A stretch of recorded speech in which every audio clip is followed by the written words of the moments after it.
നമസ്കാരം. മുസ്ലിം രാഷ്ട്രങ്ങളുടെ ഖലീഫയാകാൻ ആഗ്രഹിക്കുന്ന നാറ്റോ അംഗമായ തുർക്കി F-35 യുദ്ധവിമാനങ്ങൾക്കായി യുഎസുമായി ഒരു പ്രധാന കരാറിൽ ഏർപ്പെടാൻ ഒരുങ്ങുകയാണ്. റജബ് തായിബ് എർദോഗന്റെ സർക്കാർ റഷ്യയിൽ നിന്ന് വാങ്ങിയ S-400 വ്യോമ പ്രതിരോധ സംവിധാനം ഘട്ടം ഘട്ടമായി നിർത്തലാക്കാൻ പദ്ധതിയിടുന്നതായി തുർക്കിയിലെ US അംബാസിഡർ ടോം ബുറാക്ക് അബുദാബിയിൽ പറഞ്ഞിരിക്കുന്നു എന്ന വാർത്തകളാണ് പുറത്തേക്ക് വരുന്നത്. റഷ്യൻ സംവിധാനമായിരുന്നു മുമ്പ് കരാറിലെ ഏറ്റവും വലിയ തടസ്സം. S-400 സംവിധാനത്തെ ചുറ്റിപ്പറ്റിയുള്ള പ്രശ്നങ്ങൾ തുർക്കി പരിഹരിച്ചതായി US അംബാസിഡർ പ്രസ്താവിക്കുന്നുണ്ട്. എന്നിരുന്നാലും S-400 കൈവശം വയ്ക്കുന്നത് യുഎസിന് ഒരു പ്രധാന തർക്ക വിഷയമായി തുടരുന്നുവെന്നും അദ്ദേഹം പറയുകയാണ്. അടുത്ത 4 മുതൽ 6 മാസത്തിനുള്ളിൽ ഈ പ്രശ്നം പരിഹരിക്കപ്പെടുമെന്ന് വിശ്വസിക്കുന്നുവെന്നാണ് അദ്ദേഹം പറയുന്നത്.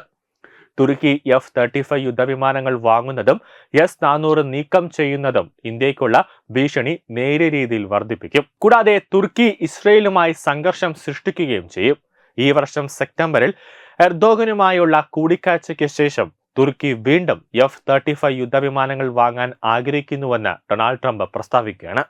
നാറ്റോയിലെ ഏറ്റവും വലിയ 2 സൈനിക ശക്തികളാണ് യുഎസും തുർക്കിയും.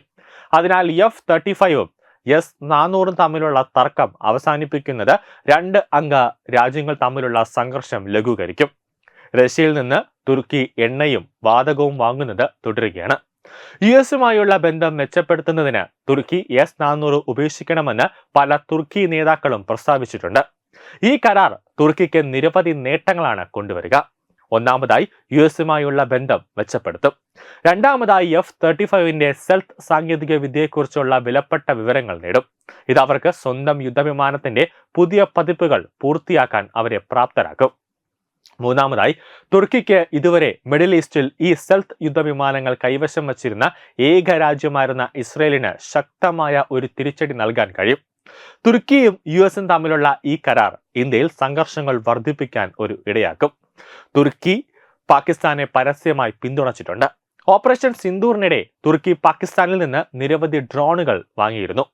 എന്നാൽ S-400ഉം മറ്റ് വ്യോമ പ്രതിരോധ സംവിധാനങ്ങളും ഉപയോഗിച്ച് ഇന്ത്യ അവയെ വെടിവെച്ച് വീഴ്ത്തുകയാണ് ഉണ്ടായത്.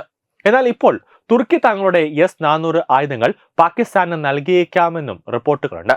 ഇത് സംഭവിച്ചാൽ റഷ്യയെ കൂടുതൽ പ്രകോപിപ്പിക്കും.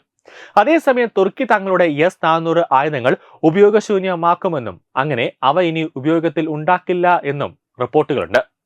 കൂടാതെ F-35 പൂർണ്ണമായും പകർത്തുന്നതിലും സ്വന്തം 5ാം തലമുറ ഖാൻ യുദ്ധവിമാനം നിർമ്മിക്കുന്നതിലും തുർക്കി വിജയിച്ചാൽ അത് പാകിസ്ഥാന് നൽകിയേക്കും. നിലവിൽ ഇന്ത്യയുടെ കൈവശം 5ാം തലമുറ യുദ്ധവിമാനങ്ങൾ ഇല്ല എന്നതും മറ്റൊരു വാസ്തവമാണ്. ന്യൂസ് ഡെസ്ക് തത്വമൈ ന്യൂസ്.